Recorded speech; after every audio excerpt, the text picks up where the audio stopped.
All right, welcome in Cube Show. College football podcast comes to you each and every Sunday. Try to give you a little extra content. Today, a little bit different. We're going to go Arkansas and Texas A&M spring reviews. So we have two teams that we got to get to, two teams that we got to talk about before we get into SEC Media Days. I didn't want to go too much further past Media Days with spring reviews because let's be real, spring's over. You know, we're brought to you each and every week by Wickles Pickles, wickedly delicious. We keep them here at the house. We have them. Go to their social media pages at Wickles Pickles. You can find recipes, different ways to use them. Wickles.com. You can order yours. They'll drop ship them to you if you can't find them in your grocery store, or just tell your grocery store, why are we doing this? Two teams I'm interested to talk about. Two teams that I feel like I know, or I guess I know a lot about them, but I feel like I have very little confidence as to exactly what they're going to be this year. The scale between the room between ceiling and floor with these two teams probably as great as anybody in the league. Now, schedule has a little bit to do with that with some, and what they're going to end up being has a little bit to do with who's going to be there, who's not, how healthy they can stay. But still, I think two teams that could surprise some people, two teams that could be very mediocre if certain things don't happen. So let's get into it. Okay, moving on to Texas A&M. Spring game, couple takeaways, not a ton, I don't really think, but there's a lot to like about this football team. All right, so going in, 7-6 a year ago, 4-4 in the SEC. We know who's going to be gone. Max Johnson, Anaya Smith, Evan Stewart, Walter Nolan, Edgerrin Cooper, all to the portal and to the NFL. Some good players. I think there's some really good players back on this football team that not a lot of people are talking about. And we've got some additions that we will kind of reference throughout the course of what we think this team's going to be and what it was coming out of spring here as we go on. So let's just start, I guess, first and foremost with that new coaching staff. Listen, I'm a big Elko fan. Got to know him fairly well when he was at A&M the previous time. I think he's a guy that can be fantastic. I love some of the guys like Jay Bateman, Trooper Taylor that he's bringing over with him. And I think Colin Klein runs a great system. Now, I'm interested to see how different it is here. But I think Coach Elko just knows how to win football games. He's one of those guys that's not super stubborn in this position has to do this or this side of the ball has to do this. I think he just coaches to win games. And I think you're seeing that more and more in today's college football. You got to have that versatility to know where to move, what to focus on, what to subtract a little bit to be able to go out and give your team the best chance to win games. Offensively, I love Connor Wigman. I'm a big fan of his. I think he's got game. I think he can be a good player. It's just, as you guys know, availability is your best ability. Bottom line, he's got to be in the games, and he's been banged up the last 2 years. 979. 8 touchdowns, 2 picks in 4 starts last year. I do think the backup will be Marcel Reed by the end of the year. Jalen Henderson obviously is going to be in the mix there as well. Marcel Reed, you saw him go for 361 in the bowl game. I think he just brings a little bit more dynamic. Jalen Henderson, I think there's some inaccuracies there throwing the football. The consistency's pushing the ball down the field, not necessarily there with him. So I think probably Marcel Reed ends up being your guy. When you're talking about the number 2 quarterback. And that might be important because Wigman hasn't been able to stay healthy. One of the reasons I think Klein, interesting, obviously he was a mobile quarterback. He's utilized quarterback mobility when he's been the OC. How much they're going to do that with Wigman? Could that be a spot where one of the other 2 backups maybe comes in to help the offense be a little bit different? Wide receiver is going to be solid for Texas A&M. You've got the usual suspects that are going to return: Jade Walker, Noah Thomas, Moose Muhammad. Moose Muhammad probably needs to up the ante a little bit on effort, practice, attitude. Don't know if it's too late for that, but that probably needs to happen because Cyrus Allen out of La Tech is right there nipping at his heels. 46 catches, 778 yards, 4 touchdowns last year, 6'1", 177. I think he gives you a little more of the Evan Stewart sort of catch and run. Some of your other receivers are bigger, physical, more down the field, sort of use that wingspan body to go get the football. The Anaya Smith type guy for this football team, who's it going to be? Who's your screen guy, your catch and run guy that can, when defenses play off, sort of make you pay for giving them that much space? I'm interested to see that from A&M this year as well. But I think it's a solid group.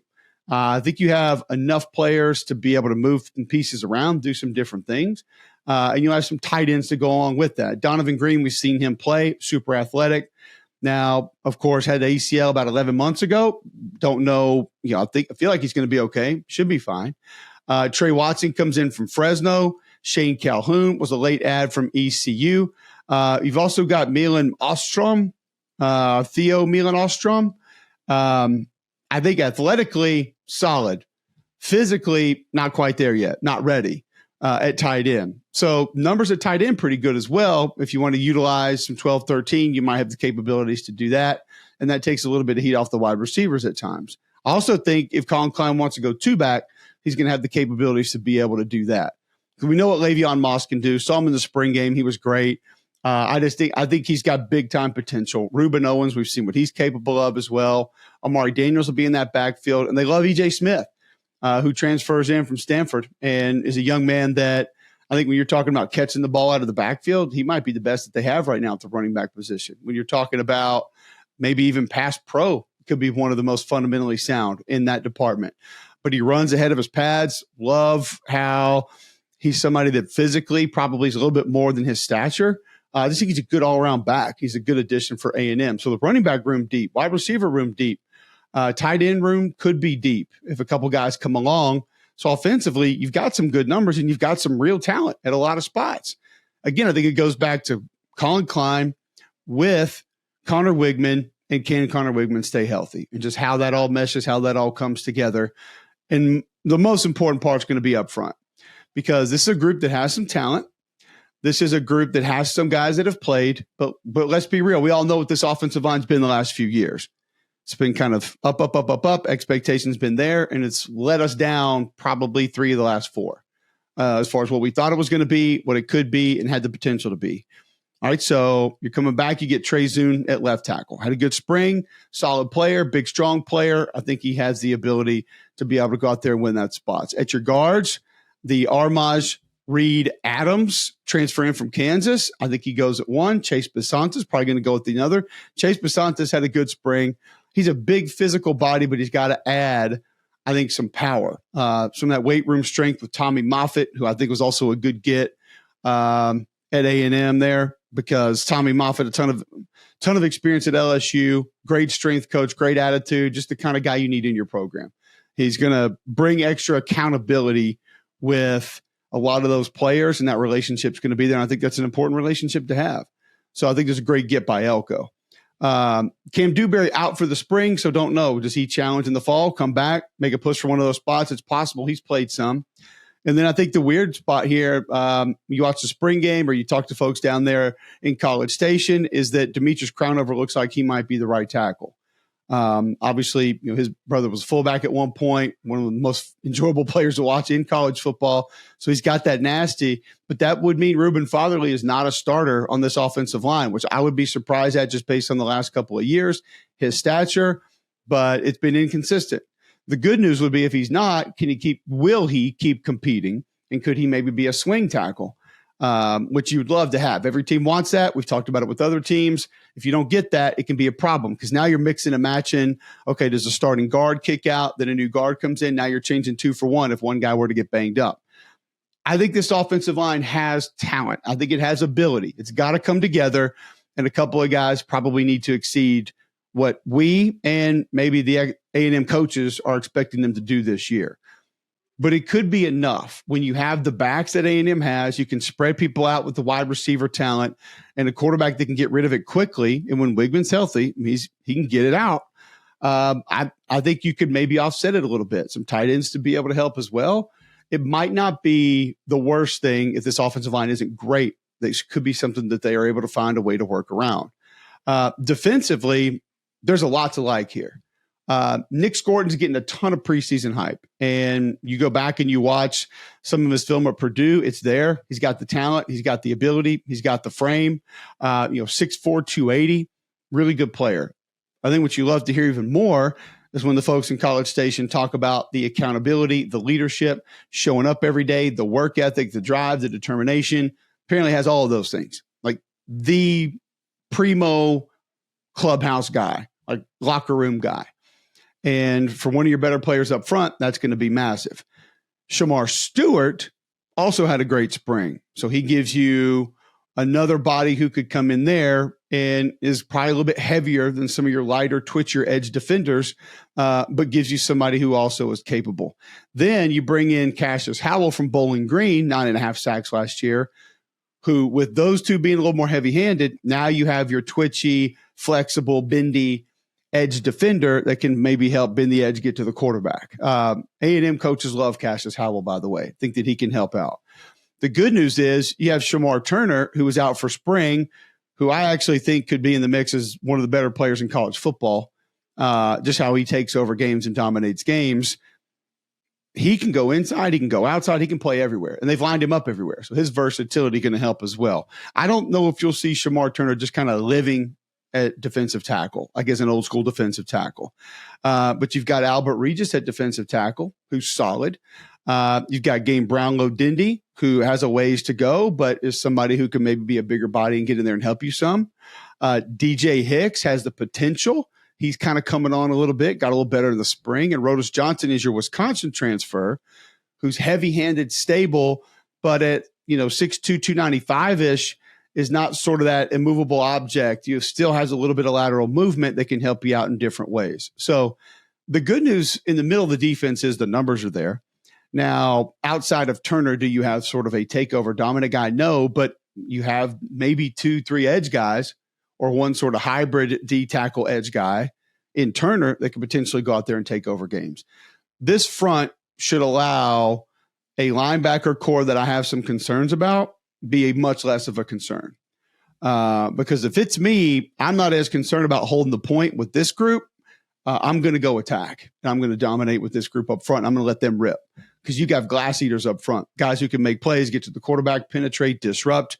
That's what Elko is going to have up front, and Jay Bateman's going to have up front to be able to sort of kind of get this thing going. I also think that linebacker may not be as much of an issue as I originally thought. I do think when you look at Tarn York coming back, I think he'll be one of the guys. You go get Solomon DeShields, who's a little bit more of your downhill thumper from Pitt. So you have some experience there. 6'3", 230. Scooby Williams from Florida. That staff loved that kid. Mainly they loved his versatility, how he could be a blitzer. He could line up at different places. Wasn't as much of a liability in coverage. So you add him, and he gives you another capable body to be able to do some different things.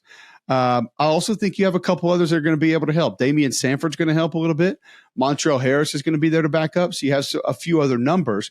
I don't think that the second tier numbers are as good as the first three, but you're playing with two off the ball most of the time, and you have really three for that two. You should be fine there. And I think that's going to be a position that maybe not going into spring. I thought it was going to be a liability going into spring. Knew what Edgerrin Cooper was. Didn't think the others were anywhere close. May not be as bad as I first imagined. And then this coaching staff, I do know, is very confident at corner. The length at corner, the athleticism at corner, and a lot of people would look at this and say, well, none of them have been there. All right, Tyree Chappell, Will Hill comes in as a transfer from Kansas State. He could probably help you out at nickel a little bit if he needed to. I also think you go and you get a BJ Mays from UAB who has some of that LinkedIn athleticism. A Des Ricks comes in from Alabama that can help a little bit. I just think you have numbers. Donovan Saunders out of Cal Poly, who not a lot of people are going to know about because he's a smaller school guy. The coaches love and think he can come in. He could potentially even start. So you've got those numbers at corner that are going to be able to help. And here's the thing where the transfer portion of this defense might not be as big of a deal. Offense also, it's a new scheme. So everybody's relearning. So it's not as much of an issue that not everybody doesn't know exactly what everything is because they're all having to learn it. So a transfer coming in is on the same page as guys that have been there 2-3 years. Now, there was some familiarity with Elko system before, but essentially it's all going to be reinstalled, so you'll be okay. If you're looking to install some new denim into your life, Blue Delta jeans, probably where you should go for that. They have shorts now. So go check out Blue Delta shorts, belts, hats. You can check them out, bluedeltajeans.com. This is custom fit denim just for you. They can do that digitally, stretchy, flexible, comfortable, all right there at Blue Delta Jeans. So go check them out. Tell Nick and the guys you heard about them right here on Cube Show, and you're not going to regret a pair of Blue Delta jeans. Going back to school, maybe you got a kid going to college, start them off with a pair of Blue Delta jeans, dressy or casual. You can dress those things up with a sport coat, wear them with a t-shirt, whatever you want. Blue Delta jeans, you won't regret it. All right, so with those numbers at corner, and you're looking okay there, you go to safety is where I think Bryce Anderson is going to be one of your safeties. Probably not nickel, probably safety. Dalton Brooks is going to be there at safety. Will Lee, who we mentioned maybe at nickel corner, I think also has that capability. Versatility from Will Lee Kansas State, 2 picks, 42 tackles last year, could line up at a lot of different places. And you got to have a guy or two like that in today's college football because the formations are going to change. Tempo is going to hit you, going to have to line up and do different things, cover slots. And I think that's where this defense may have a few advantages. Also, I think at safety, Trey Jones had a really nice spring, and he's somebody that could potentially help this group out as well. So I look at Trey Jones as a guy from Central Michigan that a pretty physical player, probably going to fit into what Elko wants, and could potentially be a big help for this defense as well. Bravion Rogers, maybe your other nickel that could be there if Will Lee doesn't have to go over there and be able to help some also. So where are we at with Texas A&M? Like I said, have the talent, have the ability, the schedule, not one that I think a lot of people would want to trade with. Notre Dame right out of the gate. This will come down to the physicality and where Texas A&M is with it. Now, Elko's going to get it there. Just don't know if it's going to be there game one. Athletically, A&M should have some real advantages in this game. But that offensive line is going to have to deal with the front that'll kick your ass. And they're not super athletic. They're not super twitchy. But I promise you that Notre Dame front will get after you. Athletically, I think with Notre Dame making a few changes up front on their offensive line, that A&M defensive line could have some big advantages. I mean, let's be real. That game going to probably come down to some mistakes. Who makes the fewest of them, who can take advantage of them. Elko's got some familiarity with Riley Leonard, the Notre Dame quarterback transfer from Duke. I don't know really what that means or how much that means. But at the end of the day, if A&M is physically ready to go in that game against Notre Dame, they have a great chance to win it. Then you get McNeese, you're at Florida, Bowling Green, Arkansas. I mean, all of a sudden, you could be talking about being 5-0 when you play Missouri. Back into the schedule. I don't like the road schedule late at Mississippi State, at South Carolina, at Auburn. Those are games that A&M's probably a more talented football team, but will be more difficult on the road. It's all going to be about coming together. And we've already seen Elko do that at Duke, where he had almost no expectations and he exceeded all of them. And he's got a lot of the same guys on staff that have helped bring that continuity. If that happens with the offensive line, the defense in its totality, the quarterback and receivers, this team could really surprise some folks. I just don't know what level of confidence to have on that actually happening because we haven't seen it. And there's a couple of guys that are hangovers that, I mean, the majority of the turds have been run out. And there were guys that were taking naps at practice, guys that didn't want to practice, guys not, skipping weight room sessions. There are one or two that maybe had to be held onto that could really help this football team. But they got to get that part in order. And that's where what I mentioned with guys like Nick Scorton, who comes in, who hasn't been there, that has that leadership, can help you build that football team and give you some different advantages in some different ways. So I think there are a lot of portions of what A&M has that could actually be great, not just good, but great. I think Connor Wigman can be big time. I think the receiving core can help him out in a lot of different ways. I think the running back group could be one that you actually lean on if they stay healthy, but you've got numbers there. So, but tight end, is it going to be deep? Is it going to be healthy? Don't really know. Who's going to be your utility guy and your catch and run guy? Those are miniature questions that I have offensively. That offensive line continuity, what's it going to be like? What's it going to look like? I'll be real. The tackles didn't look good in the spring game. Tackle depth is a concern. It's a big concern. Maybe overall offensive line depth is a concern. We mentioned linebacker. If you play against a team that has a good offensive line, and there's going to be a couple really good offensive lines in this league this year, and they neutralize that front, does that put your linebackers in a bad spot? If you're playing a team that runs a lot of misdirection, if they give you split zone and counter and throwbacks, could you be in trouble there? Those are kind of the big picture items that I see that could be a little bit of an issue for this team down the road. But this thing really comes down to being physical early and finding continuity out of the gate. And how fast does it take them to find those two things across the course of the season? If they find them both, they could be a really good football team.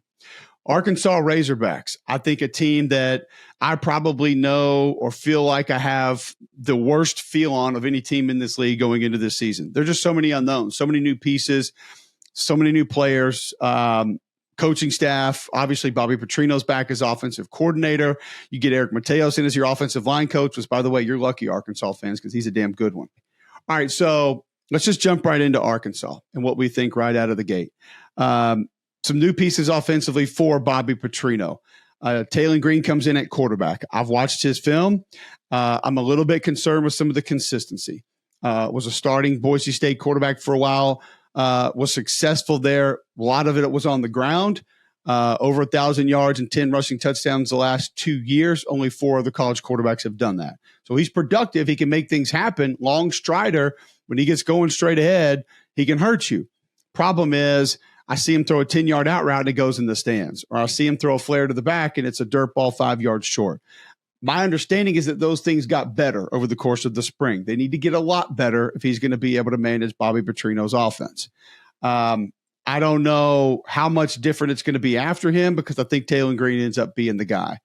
Could KJ Jackson come in and challenge? I don't really know. Malachi Singleton, don't really think that he's ready to be able to do that, to be that guy just yet. What's going to be behind the quarterback position for Arkansas? Jaquindon Jackson, transfer running back from Utah, 4 rushing touchdowns, over 700 yards, runs behind his pads, very physical. Looks like an SEC running back. That's how he was described to me by an Arkansas staffer. Like fits the bill and can be that guy, which is great because Rashad Dubinion, I think, is a little bit more of your slasher. He's got a little cross-up move that he gives guys, very quick, a little more agile. So that's a nice little change-up. And I'm just going to be honest with you guys. I'm really excited to see Braylon Russell. 6'2", 252 pounds.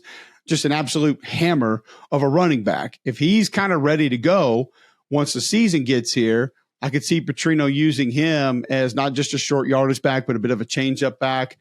And you'll understand why I'm excited about him when you hear where I think I'm going with this Arkansas offense this year, because I do think it could be one that is probably run heavy. And I think they want to be capable of pounding people. I think that's the kind of football team that they want to be. Maybe a little bit limited across the board at wide receiver with what they're able to do and what Petrino wants them to do. And then also some tight ends that could help in an offensive line that might be a lot better. We'll see. But I think, personally, that's where Bobby wants to go with it. All right, Luke Haas back at tight end. We know what he's capable of. We've seen what he can do. He's a really good football player. Varkey's Gums apparently had a better spring. The willingness to block is coming along. I'm just going to tell you, when you look at Varkey's Gums, like he looks like the exact prototype tight end you want in today's college football. I think Arkansas fans know I was really excited about him coming over from North Texas, disappointed last year. I think playbook was a little bit of an issue. Blocking as much as he was being asked to, a little bit of an issue. Some of that's improved. He can really help this football team. And then Ty Washington was the guy that just showed up when Arkansas needed him. You got him back at tight end. So some 12 and some 13 personnel for the Razorbacks this year. Maybe some 22 personnel a little bit for the Razorbacks this year. And I know some of you probably look at that and you think like, what the hell are you talking about? Watch out for Maddox Lassiter, potential little fullback situation for the Razorbacks this upcoming season. A tight end that's, I think, a former walk-on that has shown a little bit of grit and somebody that could potentially help this Razorbacks football team out when we're talking about running the football. I mean, you might see some I formation, some ISO, which is like old school running in between the tackles plays that we haven't. That's what I ran at Auburn under Jimbo. I mean, hell, it's been a minute. So been a long time since we've seen that happen and that take place. So just be ready for that. Offensive line, Fernando Carmona, the San Jose State transfer. I love this kid. Talked about him a while back right after the season when he transferred. He's got nasty.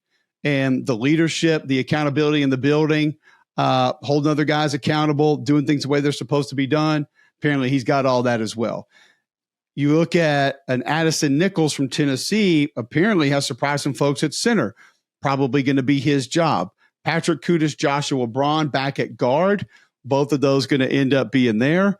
I think too, when you look at last year, Patrick Kutas probably the best offensive lineman Arkansas had, moved him around a little bit, had to play some different spots, didn't do him a bunch of favors. But if he can just live at one spot, I think he can be a pretty good offensive lineman. And like I said, you got a good offensive line coach can be working with these guys.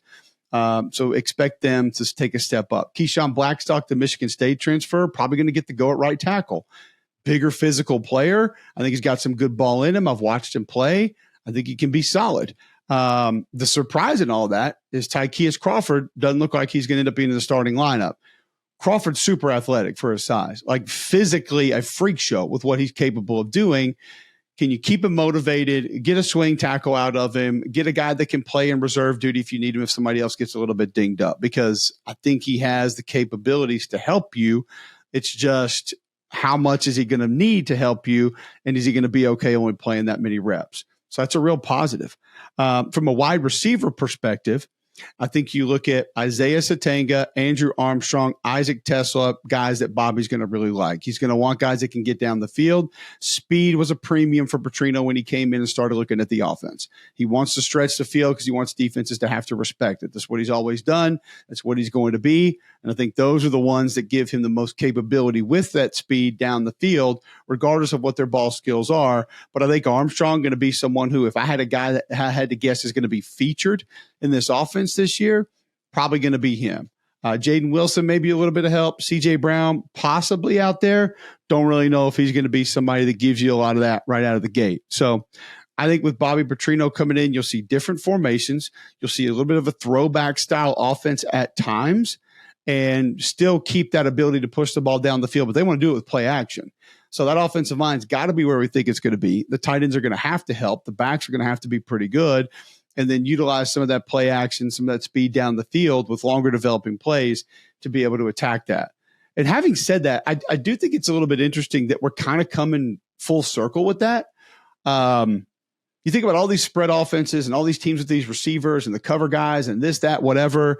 And if you can be a team that can just punch people in the face, I mean, Georgia's kind of lived doing it. Yeah, they have more talent. Michigan's sort of been doing it. You can be a problem for a lot of people. I know for a fact specifically here, like there are folks defensively on the staff that's like, I've never seen I formation. And all of a sudden you're getting it in spring. So I just not saying they're going to live there all the time, but if that's something that you can offer and you can be good at it and other teams haven't even seen it, you got linebackers that are sitting there saying, hold on, he gets a 7-yard head start. He's going to run right at me. Like I ain't playing that game. I've been playing 7-on-7, covering people and running around, looking at slot receivers. It can be a different style game that if they can bring a little bit of that back, I think could be very beneficial with what this Arkansas offense is this upcoming season. I think they're going to use Taylon Green's legs. They're going to run him. How consistent can he be as a passer is going to be massive, because some of the intermediate stuff to just get defenses to get off of you, play a certain way, get out of certain things, those are going to happen for him if this offense is going to go at all. And if he makes that happen, I do think they have some playmakers around them that have the potential to be pretty good and help them out. Offensive line is going to be big too, but I think you do have a few more ass kickers up front on this offensive line than maybe what you've had in the past.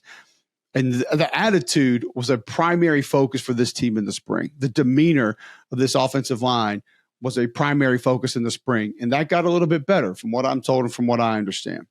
All right, going back to defensively now with Travis Williams, year 2, Landon Jackson back, star in the making. This kid's 290 pounds playing defensive end. I mean, when you see him, I remember media days last year, like I thought he was a power forward, but he's going to be back and he's going to be able to play some good ball. Obviously, you're going to have a couple guys inside like Eric Gregory, Cam Ball that are going to be able to help you inside. You go to the transfer portal and you get Danny Sa'ali. A JUCO kid comes in, potentially can help you some. And then I think Ian Jaffard is somebody else that can help this team inside. He's 390 pounds. How many reps can he play? I mean, how much can he be for you? But a different body type that Travis can throw inside and maybe help you. Where Jaffard may come in handy is you're going to see more 3-down for this team this year. A couple of reasons for that. They have some bigger, heavy-handed ends that could slide down and kind of be 4 eyes in a 3-down front, and a couple of bigger D tackles that can hold the point at nose. Okay. And then you also have a deep group of linebackers, which we're going to get to. But if you have all these extra linebackers that you want on the field, play a little more 3-4.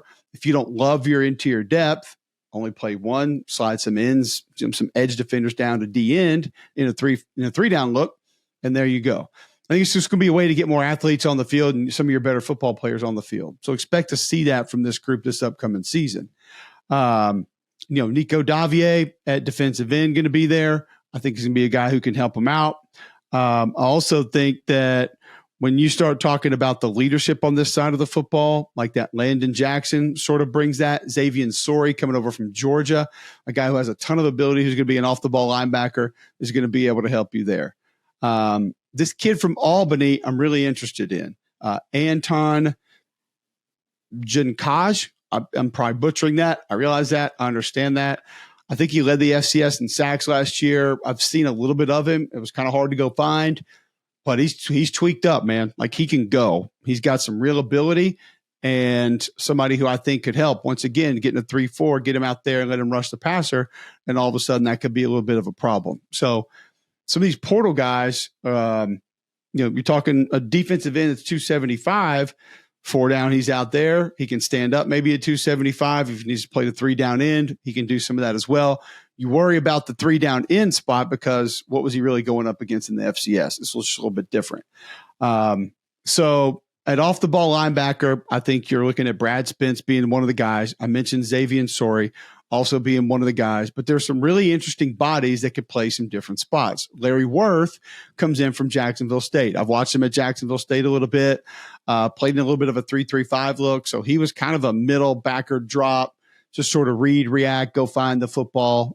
That's not a promo for Roman and I on Mondays, by the way.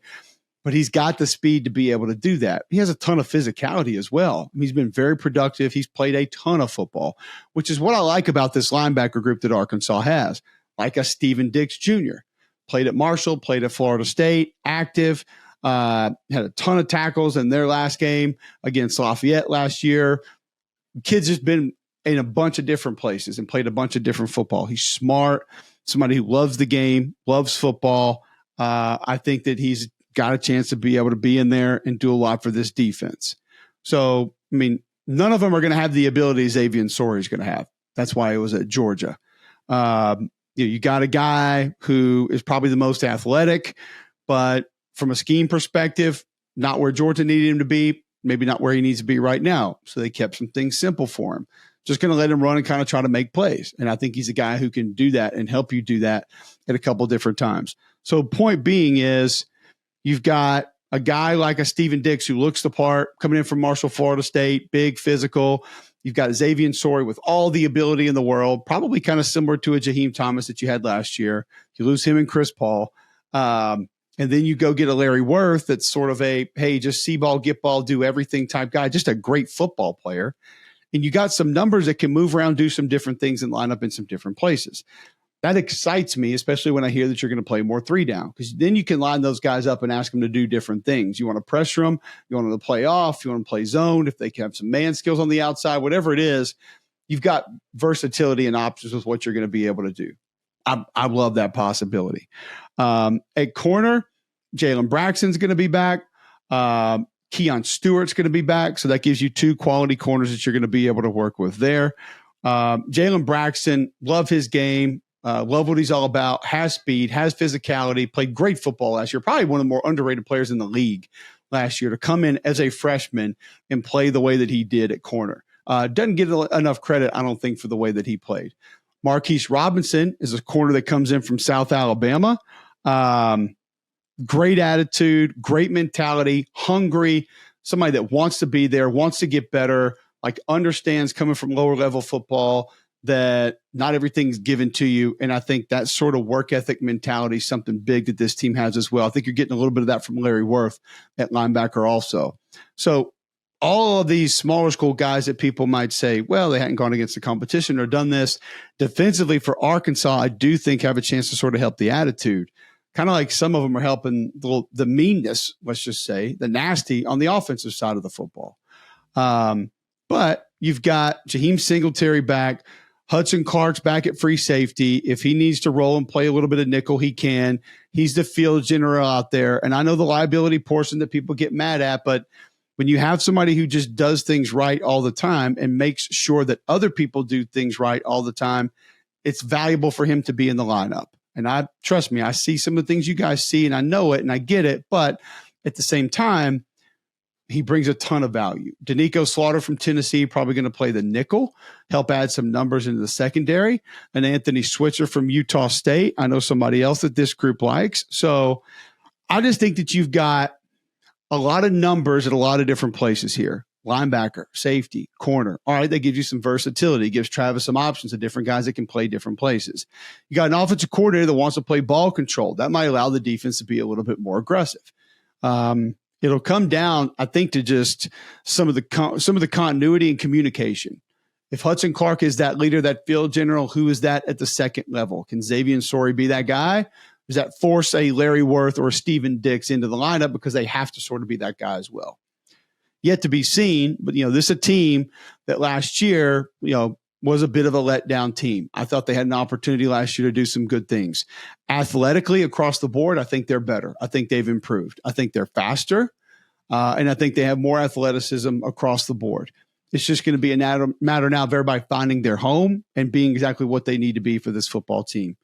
Y'all know what the schedule is. I don't have to say it. I mean, it's Arkansas.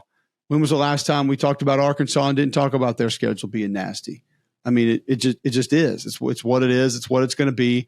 Probably not going to change anytime soon. And it's one that they're going to have to surprise some folks to probably make a bowl game.